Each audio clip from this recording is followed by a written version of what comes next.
Ladies and gentlemen, boys and girls, children of all ages, it is I, Katie Kaboom, and underneath my blanket is Mellow, the Canine Crusader, and we are here to celebrate a momentous occasion. Well, not really, but the man, the myth, the legend, the multiple time Rambo Mania heavyweight champion of the world is here in the building with us. The All time. motherfucking time Rambo Mania World Heavyweight Champion, TJ the Great. It TJ is the Great, I, the TJ the motherfucking Great. building.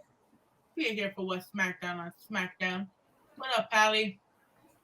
You know, apart from the fact that I had to watch the show again, I'm good. I mean, I think you should just get used to it by now. I don't want to. That's the thing. I don't want to watch this show. It's like I said, I could pod with Katie Kaboom all day. That's great. That's cool. But But watching I hate the SmackDown. watching this WWE is it's taxing, man. It's tough to get through, man. It's rough. But hey, listen, this is a preference thing. It's a preference thing. It ain't for me, I guess. I mean, at least today. So, at least until the main event, it wasn't that bad.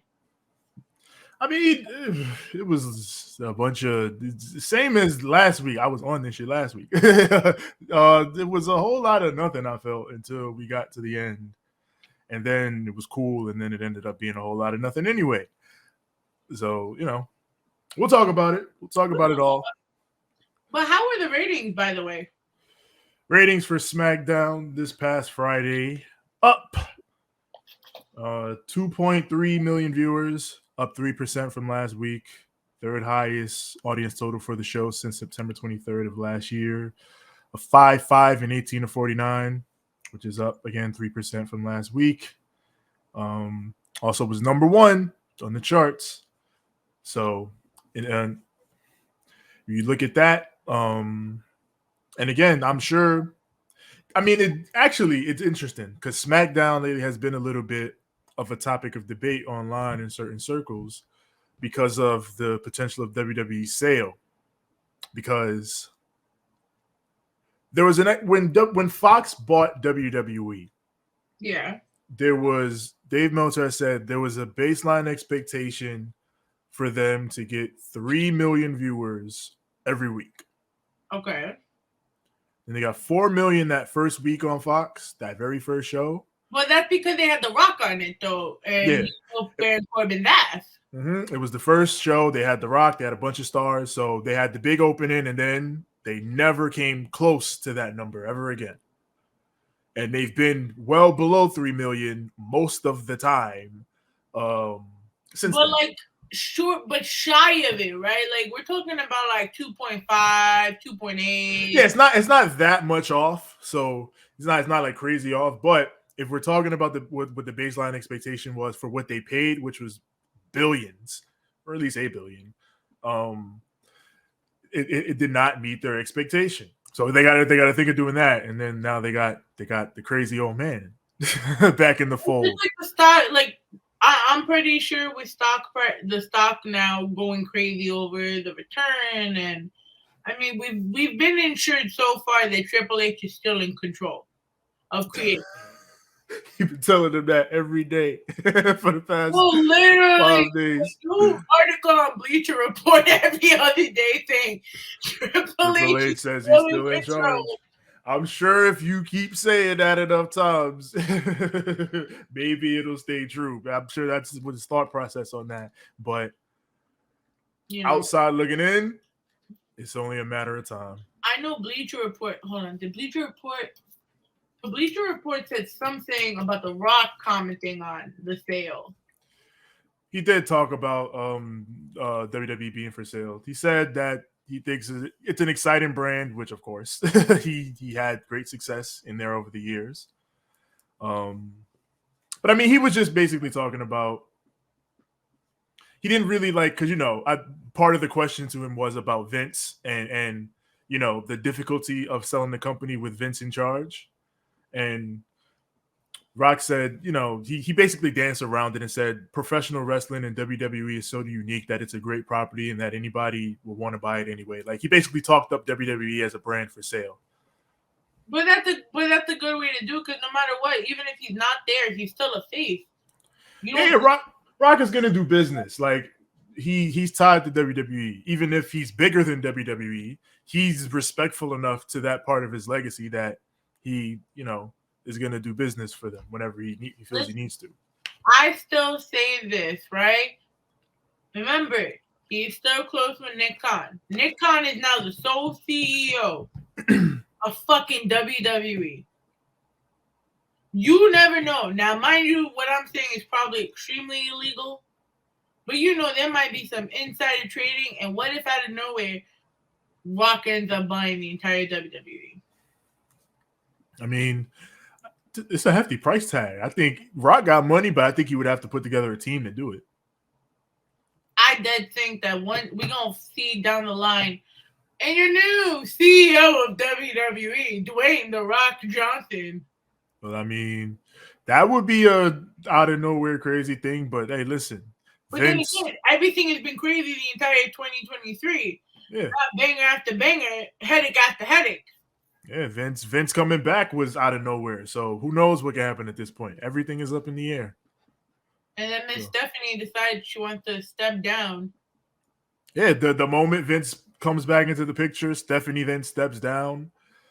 People are either getting fired or leaving or whatever it is, left and right, as Vince seemingly regains more and more power within the company, more and more power and influence.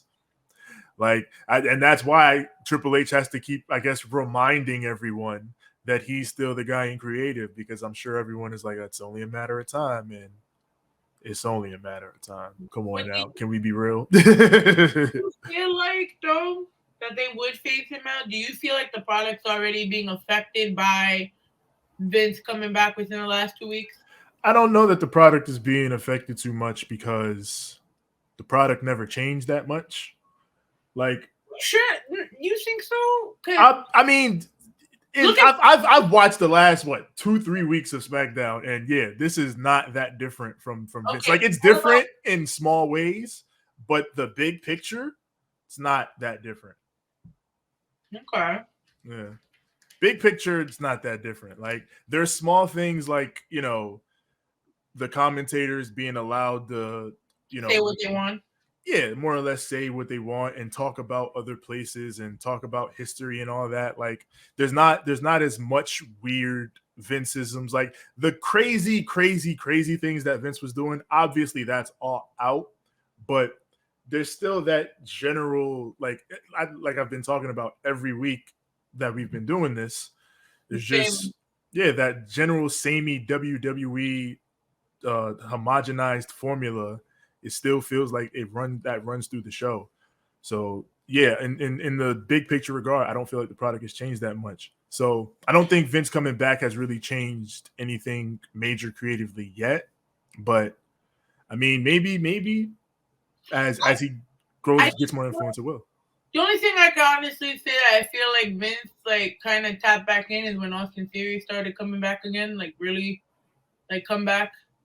But didn't they change his whole gimmick? Like, he got more serious? I tell you the truth, I haven't seen Raw, so you would have to tell me that, because my kids today were in ham, right? To talk about both Raw and SmackDown. I'm like, yo, I'm legit watching SmackDown in my office right now because I have to podcast about this shit later. So don't ruin SmackDown for me. But I heard Raw's trash in regards anyways, so don't ruin that for me either. But they're like, oh my God, Dolph Ziggler came back, and Yeah, he was on that show. From what Hazel told me or has been telling me about the Raws lately, Austin Theory kind of switched up. They kind of switched up Austin Theory. He stopped doing. Yeah, he stopped doing the selfie shit and the Vince's chosen boy shit. Like, they more or less reset him, basically.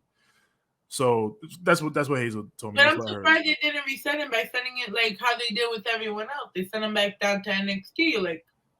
Well, I guess they don't need to do that at this point. He's already been on the main roster. He's already been putting in work. He had a WrestleMania match this year, so I don't feel like they need to send him back down. Just retooling him is probably fine. But yeah, maybe that's a side effect of Vince's return, but I don't know. That was happening before he came back though, the Austin Theory Yeah, stuff. but you never know. We technically really don't know outside of what the media tells us, right? So who knows if Vince was actually backstage or not? Yeah, we don't know. We don't got the full picture yet. We're just getting bits and pieces day by day. So we'll have to see as it all unfolds. And again, as the old man, it's like going up the Mortal Kombat ladder. He's He gonna just get to never the boss. dies. Yeah, gonna be sitting in that throne once again. So with Yeah. that said, should we get to this SmackDown show? So with all those ratings that Tevin said prior, we open our show with Braun Strowman and Imperium making their entrances for the Intercontinental title match while a recap of Gunther's assault aired. I definitely like when they did open up the show because they were talking about what happened at Green Bay and Braun's shoes are going to get auctioned off to the victims of what happened in Green Bay. I'm sorry, I'm literally behind on that type of news, but No, yeah. Michael Cole talked about it. I think the kid's name that he specifically was in tribute to was Jackson Sparks, 8 years old, and he died in that attack back in 2021, Rockshaw on Christmas at that. So yeah, Braun wearing those boots, and they said they were going to auction them off to charity to help the victims. That was very cool. I like that a lot. Yeah, so it made me have a little bit of a liking for Braun again because Braun, ever since he thought he could open his own wrestling promotion and be a crybaby, kind of with a turnoff. I think this no lie, this match was good. Oh And I think and I think this reminded people that Braun Strowman is not a bad wrestler. He might he's say not, he's nobody's bitch. he might say dumb shit and do dumb shit sometimes, but like he's not a bad big man wrestler at all. Like he's No, he's the monster among men. yeah, like he knows his role and he knows how to play his role and he does it well. And Walter is Walter. Like he gonna work with anybody. He can work with anybody. So this match was good. So getting into the match, Gunther immediately tried to grab Strowman's arm because they were talking about how they were trying to work on that arm because that was the weak arm, and he said on media that he isn't 100% on that arm. So Gunther kept trying to go for that arm. Strowman approached Gunther only for the champion to retreat at ringside. Strowman sent Gunther out of the ring, setting him up for a running shoulder tackle as SmackDown went into the commercials. When we came back from break, Gunther drove Strowman into the ring post before smashing his arm into the steel steps. Gunther pushed Strowman in a double wrist lock, taunting the hurt arm, gaining pressure on the arm, and then hitting it with a shoulder knee drop. Strowman managed to break Gunther's double wrist lock but couldn't lift him. Immediately collapsing on the mat, Gunther chopped Strowman's chest. Ow! Only for Strowman to respond with elbow strikes. They traded blows until Strowman knocked Gunther on with a lariat and a back body drop. Kaiser and Vinci were then bitches and interfered in the match and drop kicked Strowman's arm behind the referee's back before getting knocked off the apron. Gunther took advantage to hit a few chops, but Strowman planted him with a power slam for a 2 count as they went to the break. Back from the break, Strowman managed to break an arm bar by lifting Gunther and slamming his ass on the mat. They exchanged shots, with Strowman getting the upper hand after a spine buster. Gunther avoided the powerbomb, chopping Strowman's arm and blasting him with a lariat. Strowman hit a clothesline of his own, but missed the strike into the corner, hurting his shoulder once again. Gunther clocked Strowman with a shotgun dropkick, a huge lariat, and a diving splash, but he kicked out at 2. Arigato. Strowman stopped Gunther on the top turnbuckle only to get his arm smashed into the ring post. Gunther planted Strowman with the powerbomb and the 1, 2, 3. Your winner and still Intercontinental Champion, Gunther. Shit, this match was so good. In my notes, I started calling him Walter again. I was calling him Gunther at the beginning because, you know, he was running from dude. So that ain't no Walter of mine. But then we was working out here and I was like, wait a minute. I see it. Like I definitely did get a lot of respect for Gunther after this match. You see that he's not the coward that they were trying to portray him for a while, but you also saw, like you said, Walter in the beginning. Yeah, like they turned it from a he's a coward thing to a strategic type of thing. They sort of switched that up and like remolded I that. pitied you type shit. Like you thought I was scared of you. Yeah, but this was all my plot to weaken you because I know you're a threat. So I thought, yeah, this was very good. He got the shit out of him though. Yeah. Like these like Big E say, big meaty boys slapping meat, big meaty men slapping meat. That's what this was. Hey yo, But Big E said it. Listen, that's what he liked. I'm sure he liked this match. I like this match. Can we just put Scott Hall, please? Put Razor on. Put Razor.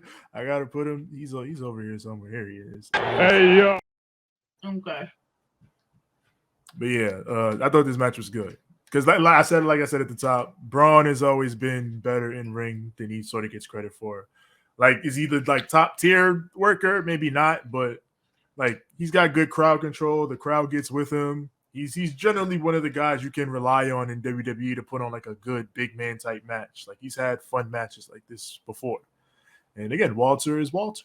Gunther is Gunther. No question that man would show up. You want to talk about your favorite people? The Bloodline. Sami Uso. Are you feeling Usi today? I am not. No. Melo said you're feeling Usi today. Nah, Melo. I don't know what you thought. Not me. Not I. Sami, he hits the Bloodline's locker room. He wants to talk to the Usos, talk strategy for tonight, but only Paul Heyman is there. He says Roman is not here. The Usos are not here. Solo is not here. And he says the tribal chief says that out of respect for you, Sami, that you are going to fix this KO problem tonight all on your own. We're going to give you that opportunity to do exactly what you said. And then Sami says, all right, Paul, you know what? You text Roman or you call him or you do whatever you can and you let him know that he made the right call and that that's not a prediction. That's a spoiler. So Sami said he going to do it. He going to get rid of Kev tonight. Then this is one of my favorite parts. I'm not even gonna lie. So Rey Mysterio, yeah, I'm over the Usos. I'm over the Usos. Rey Mysterio came to the ring, talking about his being a papa, talking about Dominic's bullshit on Christmas Eve. Rey goes, as a father, it broke his heart, and as a man, I'm fucking fed up. Yeah, I'm sick of this shit. He said, I gotta go to the Rumble to get my shit back. And then who interferes? The man. Doctor Who. Doctor Who himself, Karrion Kross and sexy nurse Scarlett. Man came out looking like Doctor Who. You got fuzzy for a minute. Your camera went off. Okay. Yeah. All right, yeah, we good. So Karrion Kross and Scarlett come to the ring and interrupt to tell Rey that he needs goals to get him up from bed. That Kross said that his Rumble win 17 years ago must have been a special moment for Dominic. But then he corrected himself. Oh, wait. But were you even there for Dominic's childhood? Yes. Kross said that Rey was never really around to see Dominic grow. He asked Rey if he hated Dominic for not growing up to be like him or hate himself for not raising Dominic properly. Now, you know, the 619 luchador ain't with the shit. No. So he attacked Kross, sending him into the ropes, but Scarlett grabbed his leg before he attempted the 619. Kross trapped Rey in the cross jacket, putting him to sleep while Scarlett left a tarot card. Mm-hmm. I'm very excited to see what they will do with that. I have a very, you remember, so while he's being Doctor Who, he gives me a lot of Bray Wyatt follow me type of vibes. Remember in the beginning where he used to send the people he wants to fight? Yeah. He listed him out. That is because it's, WWE. I imagine they're going to do And especially because Triple H was doing that type of stuff for Cross in NXT, where they sort of go back and forth between Cross being like a supernatural type guy and just a badass. I prefer Cross as just like a badass, but oh, he is badass. No matter what he does, he's still gonna be badass. yeah. Like I prefer him as just like a straight laced badass and just cutting like menacing promos. But they like the extra theatrics, so they're gonna throw that in. But yeah, it seems like he's got this feud for Ray. He's trying to get in his head, and we'll see how it goes. I mean, I'm pretty sure if we're doing this too because of Rumble, right? So I could personally picture, I see Dominic declaring himself in the Rumble. Okay? And I see Karrion Kross helping Dominic fuck Ray over. Yeah, definitely see something like that happening. Um, Probably Ray eliminates Dom, and then Cross comes out right after Ray eliminates him, and then they jump him or some shit like that. Yeah. Yeah. Or like Judgment Day decide they want to walk the fuck in and fuck him up. Yeah, something like that. Still talking about Rumble, because Rumble's the big thing in a couple of weeks. I'm going to get my title back on January 29th. We shall see. Man, I'm getting my shit back. That shit should have been mine. Me tying with Twin was not the move. Hey, we never did the damn sim. So we're backstage of Emma and Maxine Dupree are cutting ass on Liv Morgan because she wanted to be number one. Raquel walks in. Oh, you out, Mello? You out? You got warm and you said fuck me? Got you. So now he just came back. So they're talking about how she shouldn't be number one. Raquel warned Liv that the strategy is better for her to come in late. And then Liv bitch slap Raquel before challenging her to a match. Yes. Who was the other taller girl? I don't know who that is. I thought she was an interviewer, but then I guess she's not because she like got in Liv's face and she's like, "That's the worst idea I've ever heard." So like, it was Maxine Dupree. Oh, that's who that was. And Emma. Okay. Don't know why Maxine Dupree is still here in that sense, right? Yeah, because what is she not with Mace and I saw my Sam Mansour shit was done with already, honestly. So she's done with them. I thought it was done. I haven't seen nothing since the Marseille match that we covered all those SmackDown to go. Yeah. They really say much about it because from all you see from that storyline now, just LA Knight versus Bray Wyatt. Yeah. Okay.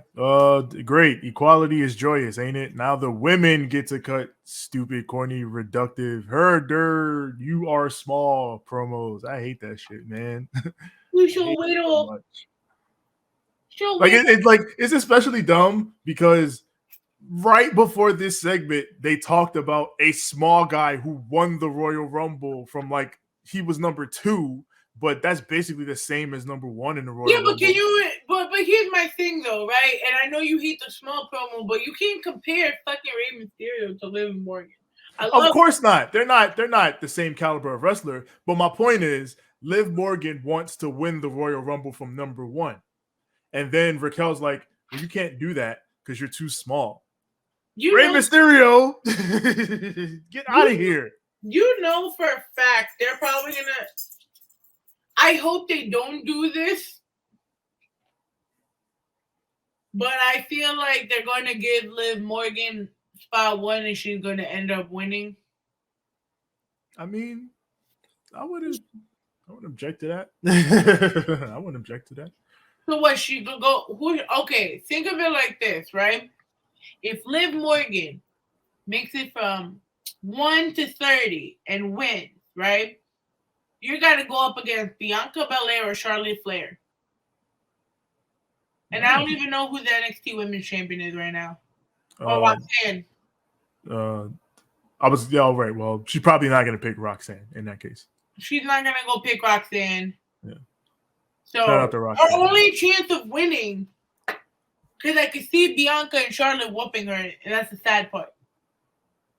Well, you built the underdog story and do it right this time. You did it before and it was bad. You learn from your mistakes and then book her better this time.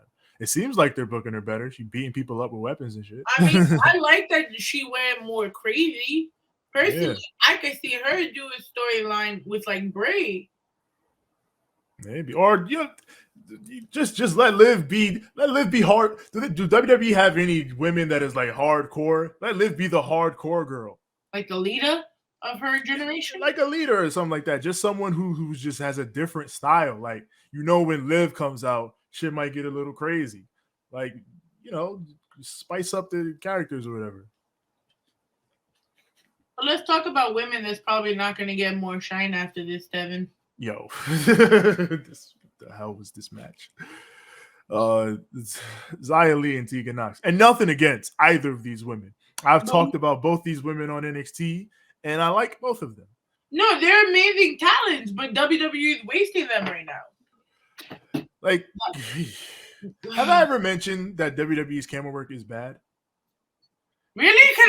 Because I never many times we criticize the camera. Because their camera work is really bad. Like, I'm watching the beginning of this match, and then I just lose it. Because there's like 10 cuts around them just moving around in one spot. Like, they're like grappling in the corner. The camera just cuts a bunch of times, and I'm like, man, whatever. As a photographer, I stopped looking at the camera angles because in my head, I already have anxiety. It's going to give me more.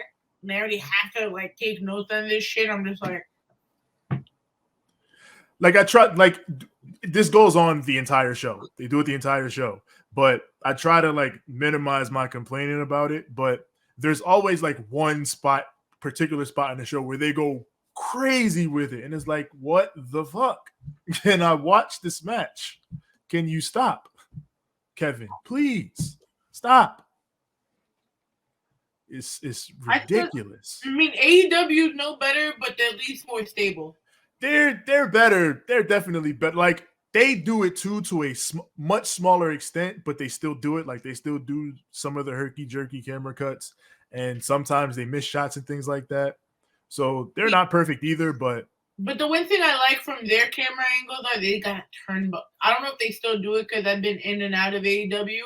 Just because of schedule. Oh, the turnbuckle. They're in and out with the turnbuckle cam. Like, they use it like once every like 2 months. I love that fucking turnbuckle camera. I'm like, I want to see the blood. I want to see you get knocked into that fucking turnbuckle bleeding off your ass. I need more crane cam shots. AEW do a few. I guess it depends on the arenas they go to, but sometimes they get arenas with crane cams and it's just like dope. Daily's Place is one. But yeah, crane cams. I like crane cams. But yeah, Xia hits a T-bone suplex and goes for a knee, but Tegan dodges, hits the shiniest wizard for the win. This match was like 2-3 minutes. No one's getting over from this. What was this for? Like, the commentators were trying, like Wade Barrett was trying to like give Xia Li, like, she's changed her motivation and Tegan Nox is back and whatever, but it doesn't motivate you because first of all, Xia Li with a kick-ass is so, like, she was so kick-ass back in the day, right? Even Tegan Nox, like, when you saw her in War Games. So it's like, that's the curse of getting brought up sometimes. Yeah. And it's like, did you bring Tegan back to be a body? Like, what is she doing right now? What's her path? Like that's the one thing I don't get from Trips, right? Like, certain things he did well when he came into creative, right? But then there's just shit like this that I don't fucking understand. Yeah, like this match was one of those where it was like, and given how Triple H was the guy booking NXT all those years with all those great women's matches that changed the game for WWE. You would have. What is this? Yeah, it's just like, why? Like, you were part of that integral thing that said, hey, let's do women's revolution. And here you are taking some of your best people that were in a brand that you shaped. Like, if there was any indicator that you wanted to point to and say Vince is back? This match, I guess. This match. Like a 3-minute nothing match. Mm-mm. So, but your boys, the Bar Part 2. The Banger Bros. Yo, when I tell you, yesterday, watching this, right, for the first time, watching Drew and Sheamus as a tag team, that reminded me of Cesaro and Sheamus. When I was like, so this is the Bar Part 2, essentially. In a way, yeah. Yeah, because they got that same thing, right? They were beefing before, but then they came together, and yeah, it's the same thing. So I was just like, okay. So we here backstage with Adam Pearce. They lost. They lost their title match a week before because the Viking Raiders fucked them from behind. A short vignette from the Viking Raiders aired with Valhalla calling Drew and Sheamus out. So we still in backstage, and Sheamus wanted to face the Usos. They argued while chopping each other's chests. Pierce interrupted them to inform them that they would take part in the tournament next week to get a shot at the Usos, and the first appointment was, guess who? The Viking Raiders. Free War Machine. Then before the commercial break came, it said, stay tuned. Bray Wyatt's going to talk into the darkness. Bray. Belt up Sheamus and Drew, though. Those are the only two dudes on this show that make me smile. Yeah, I like them. I like them. Banger after banger. After banger. He said, I foresee in this tournament banger after banger after banger. I like them. I like that part too, because I'm not going to lie, that shit made me laugh. Yeah. They're like a fun testosterone tag team. Them with the chopping each other, like, you're right, mate. And they're best, I like they're letting their friendship come out, and they're enjoying themselves, and it's okay. It's nice to see that. Like, they don't always have to be so serious. And truth be told, like, Sheamus, he's turned out to be a really good tag team guy over the years. Like we talked at the bar. So yeah, let him rock in a tag team. Like, when he's meant for an actual championship run, I really hope they do try to give it to him at least one more good run. Yeah. Besides, hey, I want to retire. Yeah, like as a thank you for putting in all this work, because he definitely put in a lot of work over the years, Sheamus. And especially during the pandemic era, though, like he was one of those people. Him and Drew. Yeah. Sheamus is like, when it comes to watching WWE, like, some of the guys who, like, when they come on screen, I know I'm getting something good probably from. Sheamus is one of them. He's definitely one of them. I feel like it's the European, the London talents that always put on. Now, I could be biased, maybe just because I'm European, right? I feel like they just put a better show than some of the American talent. And a lot of their international talent is really good, and I guess part of that is, to be international, you got to be the best of the best to come over to the States and really make that sort of impact. But yeah, Sheamus is definitely top tier. Drew too. Yeah, but Drew still got a long time, like, before he could retire and all of that stuff. Yeah, like Sheamus has put his body through the work. Yeah. Like, I wouldn't be surprised if in the next couple of years, like, he's gonna start talking about retirement. But I hope they give him that one run, but not like some dinky little. I fuck Roman over after 3 minutes and I took his title away. Like an actual, like, long, not like a year, but at least enough for it to be considered a championship. Yeah, that's you got to give Shane. You got to do it the Sheamus way. Now that he's established it, you got to go banger after banger after banger after banger. You got to let him have that run. Yeah, Bray's here now, though. We here with Bray, though. With my man Bray Wyatt, my homie. The recap of the Uncle Howdy assault aired. Bray decided he was tired, so he sat on a rocking chair. Yes. And then saying people slacked on him, essentially, right? Wyatt said that it only takes one push in the right direction to realize that one must revel in what they are. He said that the color red in a he's the color red in a world of black and white, and they forgot that he is the eater of all motherfucking worlds. Wyatt said he knows who he is but doesn't know who LA Knight is. Wyatt said that he would be baptized again at the Rumble while warning LA to run. The segment came to an end with the old Bray Wyatt static effect. Brought it back. I popped for that. I was happy about that. Yeah, I was like, oh, that's the thing. He did the thing. But so he said, I am Uncle Howdy. Yeah. So so you fighting yourself? Yeah, didn't Uncle Howdy attack him? So who was it that attacked him? Was that a manifestation of your mind? What was that? I wasn't sure. If he said that Uncle Howdy is him, I wouldn't have been surprised because I was hoping like down the line I'd see him unmasking and he's just fighting himself. I don't know. Bray, he got something going on. Something crazy going on. But God bless Caleb Braxton, by the way. Bless. She's back here with KO, looking great. Oh yeah, sorry, Mello. I'm trying to do the salute from Mello, but that wasn't working because he almost fell off. Yeah, he chilling. So we hear KO. Yeah, Caleb Braxton is with KO. But Sami interrupts immediately. And, he's like, are you happy, Kev? Are you happy with what you're making me do to you tonight? And he's like, you should have. Yeah, he's like, you should have stayed on Raw. Should have stayed out of our way. And then Kevin is like, I was on Raw. I was on Raw doing my thing, but the bloodline kept messing with me. So I said I was going to get the bloodline back. And if you so happen to be part of the bloodline, that's your choice. You yeah.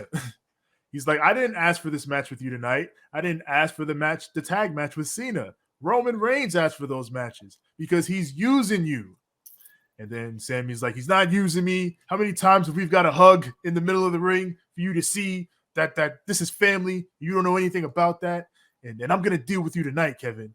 But I mean, I did like this promo. I thought this was a good promo between these two. I mean, it's these two. These two can't do anything bad together. It's impossible. It's just not within them. The chemistry is just, S tier. So we're backstage with Gunther. He was interviewed about his most recent title defense. Gunther said he overcame his biggest challenge with Strowman, and now he's going to capitalize that momentum and fuck everyone up at the Royal Rumble. Yes, which walks up in that Rumble might fuck some shit up. Who's your pick, though, for male? Huh? My pick for male? Mm-hmm. Cody. My true, genuine, honest pick is Cody, but my chaotic, I don't give a shit pick is Goldberg. That's why I keep saying that. But Cody's gonna win. I mean, I believe it. Yeah. And Cody wins.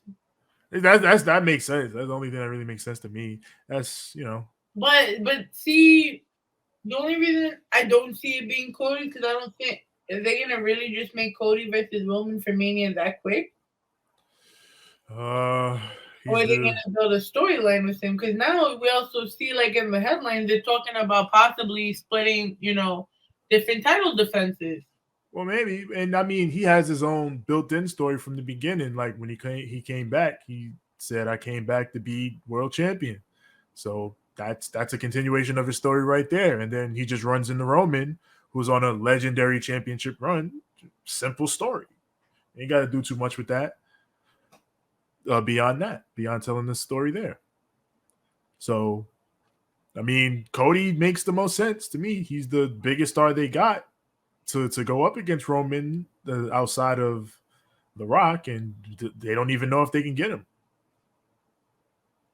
So, I'm still thinking there's going to be some other ace in the hole. Because they already announced he's coming to the Rumble. That's not going to be the surprise. But there still has to be one type of upset that's going to happen at the Rumble. Yeah, maybe, but I don't know. I guess it remains to be seen. My pick is Cody. That seems like it makes sense. Oh, devil's advocate, right? You're gonna hate this one. Devil's advocate. All right, Vince is in control of the executive board, not creative. Vince is number 30 in the Royal Rumble, throws everyone over. I'm taking it all back, including my titles. Goes to Mania, fucks Roman up, takes both titles. I said the other day when Vince was suggested as a possible winner, all the greats win 2, right? Shawn won 2, Austin won 2, Triple H won 2. How many did Rock win? Rock only won 1. Well, there you go there. But he wasn't around long enough to win another one, truthfully. He probably would have if he would have sticked around longer. Brock won 2. Orton won 2. All the greats win 2. Austin won 3, but at least 2. You could do Liv versus Raquel. That's how bad I skipped all the way to Sonya Deville. My bad. There was a bunch here. Liv rounded Raquel to the corner. Raquel cut her off. She went for a boot, but Liv sidestepped her and tried to throw her over the top. But Raquel fights her off because, it's the Royal Rumble. Over the top you go. Then Raquel bashes Liv into the buckle, but Liv eats it, and then she starts headbutting the turnbuckle. She's been watching her Maki Ito tapes. Liv trying to be the cutest in the world. Then she hits a Shining Wizard in the corner, clotheslines her over the top rope, which, eliminated. And then she just goes under the ring and gets a table. The crowd goes crazy, like, oh shit, tables. If Liv is going to do this in the Rumble, like grab a bunch of weapons and make it the hardcore Rumble like 2001, that's what I'm saying. That would be dope. Like, carve out a niche for people. Let Liv be hardcore girl. I'm with Liv being hardcore girl. I'm pitching that. But Raquel escapes the table at any rate, and then she murders Liv with the Chingona Bomb for the win. The Super Chingona Bomb. Yes, Super Chingona Bomb. And yeah, she won. I feel like Liv should have won. But nonetheless, Raquel won. If they don't put Liv, I see maybe they're going to finally give Raquel maybe that push, and then it could be Raquel versus Charlotte. Because I don't see Raquel leaving SmackDown to go fight Bianca. No. But 2 big-ass women fighting? Yeah, that might be the heat for them. So now we finally backstage. And Sonya Deville, I love these segments between her and Adam Pearce. They're hilarious. There's always that one spoiled brat at work. Yeah. So, at backstage, Sonya tried to convince Adam to get her a title rematch. Deville made fun of Pearce, giving her an encouraging speech about earning a shot by winning the Royal Rumble, only for Pearce to agree. Deville said she will find a way to get a rematch. As the show returned from a break, Sonya Deville was shown trying to clap Charlotte from behind. Security guards had to interfere, but accidentally helped Deville get the upper hand. The video package from Raw aired, focusing on Cody Rhodes' wrestling in Hell in a Cell with a torn pec. Michael Cole called this the most unlikely return in WWE history. Bro, Bret Hart punched Vince McMahon in the face after he got fucked over in his home country. And he came back. Get out of here, Michael Cole. Get the fuck. I kind of miss the days where pops were actually pops. Yeah. Like, I don't want to know that you're coming back. I want to be surprised. And nothing with Cody Rhodes ever spelled surprise over the last 2 years. He's all about the melodrama in the Codyverse. Even in this damn video package, he's talking about the Hell in a Cell match with Seth, and he's like, I've never watched that match. I can't watch it. It's too scary considering what I went through. Nigga, why'd you do it then? And then they got the flashback to him in the hospital. It's like if I wanted to watch all the drama, I'm gonna watch Show Divas or Roads to the Top. I don't mind them showing the hospital stuff because that's just building sympathy for the return and everything. But it's like, bro, he's talking about This was so tough to watch. Scary situation. You chose to have this match, Cody. What are you talking about? Yo, I'm not even gonna lie, but I forgot who won the actual match. He did. So how could you not watch a match that you requested? And that's what they were saying that night, that Cody demanded to do the match. He said he was good. And it was like, man, you clearly were not. Shit. That match was so uncomfortable to watch. No one told you to wrestle with a fucked up titty. Right? You did that of your own accord. This is why people were booing him in AEW, because of shit like this. What are you talking about, Cody? I booed him in AEW because of shit like that. This was the part of the Cody verse where it was like, man, Cody, if you don't cut it out. Cody, if you don't shut the fuck up. You don't cut it out, Cody. But it looks like there's been enough talk. Are you ready? It's time for the main event. I love when you do that, Tev. It makes me happy. Yes. It's a wonderful little catchphrase. Shout out to Mark Henry. Shout out to Mark Henry. But Tev does it better. I only just built off the foundation of what he created. So I gotta give that man his flowers. But Sami Zayn versus Kevin Owens. You know how it is. They can never keep these boys apart for too long. You know, boys and their toys. Yeah. Kevin offered the code of honor to start. Shake hands. And Sami was like, how dare you? This is WWE. How dare you offer your hand to me? We don't do that Ring of Honor stuff here. Fuck out of here. I am Uzi. So they fighting. Yeah, he's Uzi. I'm too Uzi for all that. Owens is beating him around the ring. They fight to the apron where Sami gets a brain buster on the apron into the break, the hardest part of the ring, by God. Michael Cole and Wade Barrett like not calling this match. They're like talking about the story surrounding it with Kev and Sami and the bloodline. And it's like, I'm not particularly knocking it because I know that this is a long stretching show consuming story, but I kind of would like them to call the match a little bit, call some moves. We come back from the break. Sami goes for a superplex, but KO knocks him down, hits a frog splash for a near fall. Then he goes for the pop-up powerbomb, and Sami hits the blue thunder bomb for a near fall. You'll never win with that thing. They trade slaps. Sami cranks off a half and half, and then KO lariats him. They double down off that into a big commercial break. That spot was dope. We come back. Sami hits a tornado DDT. That gets a near fall. Then he goes for the superplex again. But KO reverses into the avalanche fisherman. That gets a near fall. So then they fight up top. Sami has two big suplexes back to back. And then he sets up in the corner for the haluva kick to finish him off. And then the Usos run in for the disqualification. I was enjoying this match until that. Yeah, I was like, oh, this is a banger. Of course it is. Kevin Sami, let's go. Yeah, they're cooking. And then here come the Usos. DQ. Congratulations, you wasted your time. So my thing is, now if I think personally if they didn't interfere, Kevin was gonna get that clean win.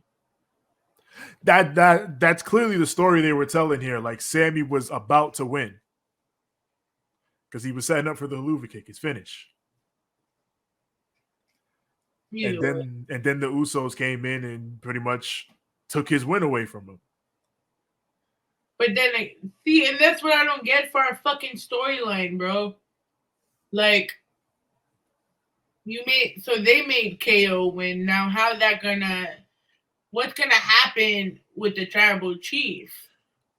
Yeah, because I guess there's something to be told with this story now. Because Sami promised he was gonna finish Kevin off tonight, and he was literally about to do it, and then the Usos came out and you know. Here come the cracks in the storyline. But yeah, the match was great. It's KO and Sami. They could be blinded, bound, and gagged, and still put on a good match. Oh, and don't forget, Solo put fucking Kevin through the table too. Yeah, Solo put Kev through the table, and they all stood over him, threw up the ones, and Sami was like, "Damn, this is fucked up. What are we doing out here?" But he put up the ones too, and that's how the show went off the air. I mean, you can see that Sami started getting unconscious again. Yeah, that looked like he's sort of having second thoughts. Or maybe he was just like, yo, what the fuck? I had this shit. What are you doing? But You know, there it is. 15-minute banger and a DQ. Like, for what?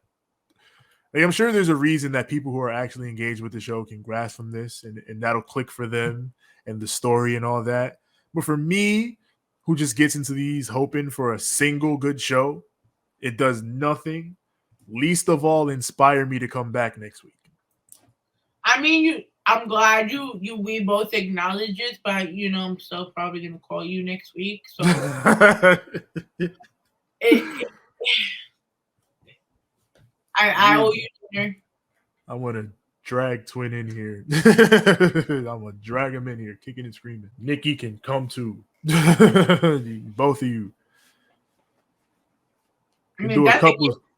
You get Muffin on. You get Muffin on. And then I'll bring in. I don't even want to do this. That's why you're here. Well, convince him. You bring him on and convince him, and then I'll get in Twin and Nikki, and you can do couples review SmackDown. No, ew. The fuck, double date? Yeah, double date over SmackDown. Free me from this. Man, I barely like the concept of double date is so weird to me. You only double dating? I've done it a couple of times. And maybe with one set of friends, I actually enjoyed it. Every other time, it just felt so awkward. Yeah, I think I do it with your friends. No, I did it with friends too, but then friends that are couples are so different sometimes when they're together. Yeah, that is true. Sometimes people get different when they're together.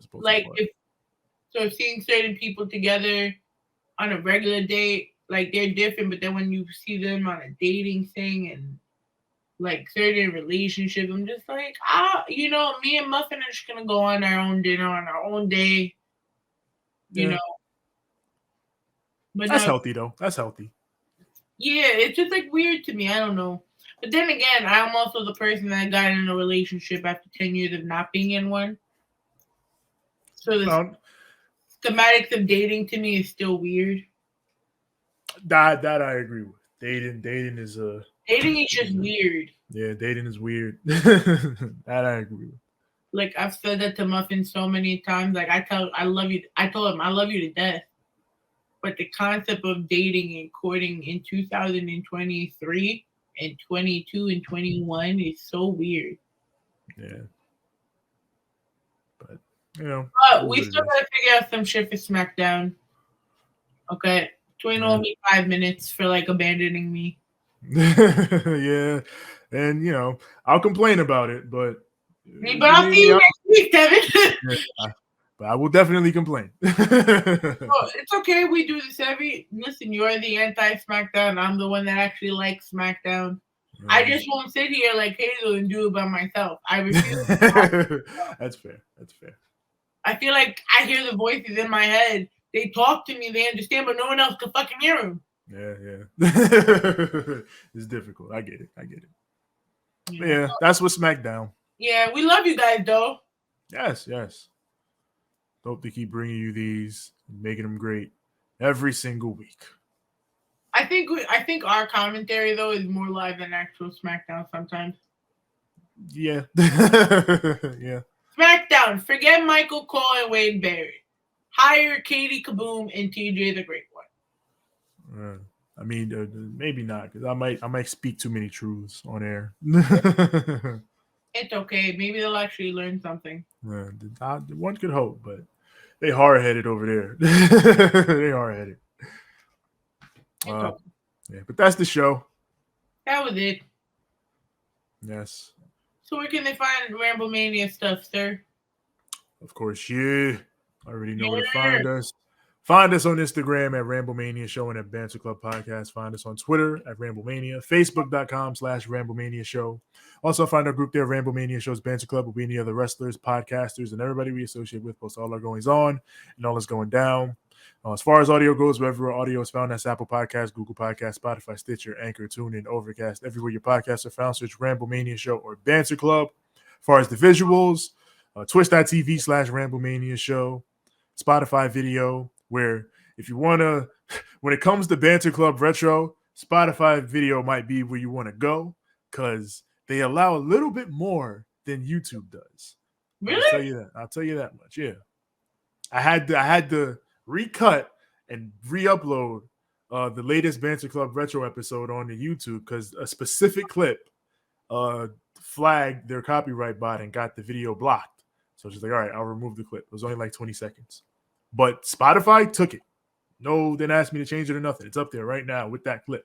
The clip in question is Don Callis descending from the ceiling on a platform, the jackal.